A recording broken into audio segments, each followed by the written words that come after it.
Good morning, everybody. It is February 3rd. Welcome back to another edition of the Hi5 series presented by the DH Podcast. I'm Nick. We're going to start off with nothing other than the Super Bowl.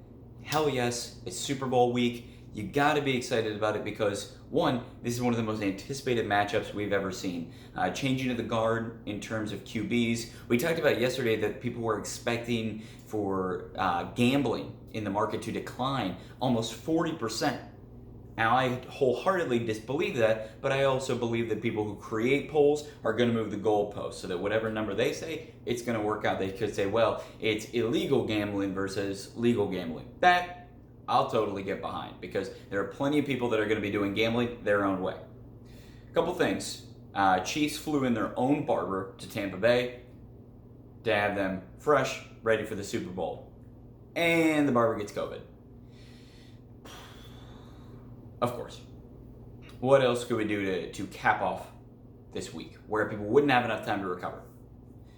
We haven't had any positive cases from the barber yet so far. Obviously, he's been in quarantine before getting sent home. But other than that, we have no news about the barber yet to take place.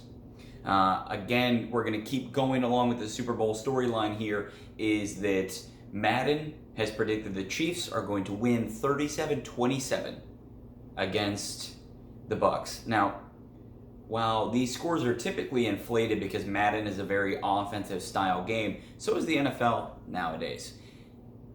This has been happening since 2004. And since 2004, we have seen Madden be correct, at least about the outright winner, so there's a money line, outright winner correct 11 out of 17 times.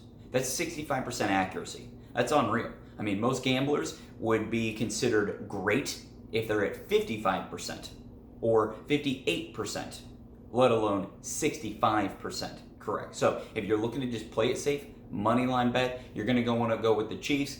But again, they're the favorite. So Brady's a very, very popular underdog, and frankly, he loves being the underdog. They chose the Rams to beat the Patriots, and we know that didn't happen whatsoever. Rams only scored 3 points against Tom Brady. So just a factor. Number 3, NCAA Football has returned. I couldn't love it anymore. This is going to be a weird transition process because they still haven't figured out the licensing agreements. So when you want to see Joe Burrow or Jalen Waddle on the back of a jersey, not going to happen just yet. So we don't know exactly how it's working, except it's not going to go under the NCAA title. It's going to go under the EA football title. So it's going to be a new brand, but with historical styles, of course, added in. Of course, it's going to have the mascots. Of course, it's going to be better than Madden. Because what else? Why wouldn't it be? There's absolutely no reason why it shouldn't be. Even if they were to just remake the same damn thing, it's already going to be better than Madden.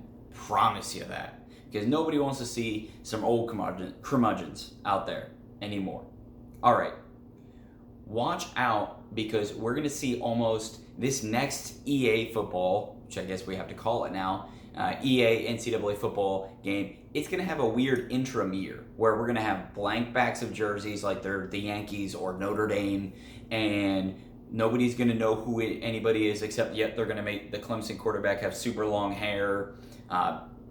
You're going to know who people are without knowing who they are because they still haven't gotten over the obstacle of paying players for their likeness. Now, this puts the NCAA under a huge hot seat because, as we talked about last month in this same damn series, is that the NCAA postponed figuring this out. They hit a deadline, they said, oh, sorry, punted, and now here we are.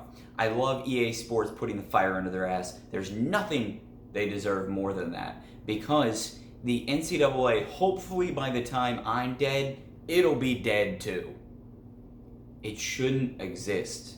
It's a bureaucracy and a moneymaker that actually has no best interest for the players whatsoever. Yes, it does a few things, but when you take one step forward and you take 2 steps back, what are we getting here? We're not getting a good product. And then when you agree to do something, it's taking you years and years and years to do. And most likely, they're just going to wait for somebody else to do it for them. So kudos to EA for lighting that fire right under the NCAA's ass. Because once that gets figured out, then they're more than happy to pay players for their image and likeness. And frankly, for a lot of these football guys, this is going to be their biggest moneymaker. So, for example, we know that Joe Burrow can get any contract that he wants, but also he could have gone back home and gotten any contract that he wants. This will help the little guys who actually get to see themselves in a video game. They may not be the most popular, but they're getting their names out there and they're getting paid. And then they can even go to their hometown and then get some of those smaller contracts. Yeah, they're not getting Powerade, they're not getting Gatorade, they're not getting Nike. It's okay. Not everybody's going to get those. But you need to have some respect for the lesser known guys. Maybe your linemen that deserve the respect that aren't getting the respect. Boom. That's it. That's number 3. Number 4, we're moving on. Playoff P, Paul George says it's a disrespect that in a losing effort where they lose by 4 points, Kawhi, Playoff P, lose by 4 to the Nets. James Harden, Kyrie Irving, Kevin Durant, who were all playing. This is what nobody expects to be a finals matchup, simply because they don't think that the Clippers could do it again. I'm in that boat as well.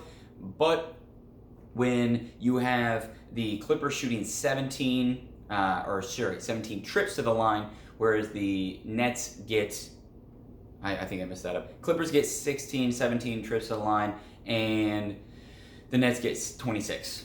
Huge difference, but also not every game is perfect. You can't expect to have it be 20-20 or 22-22. Get real.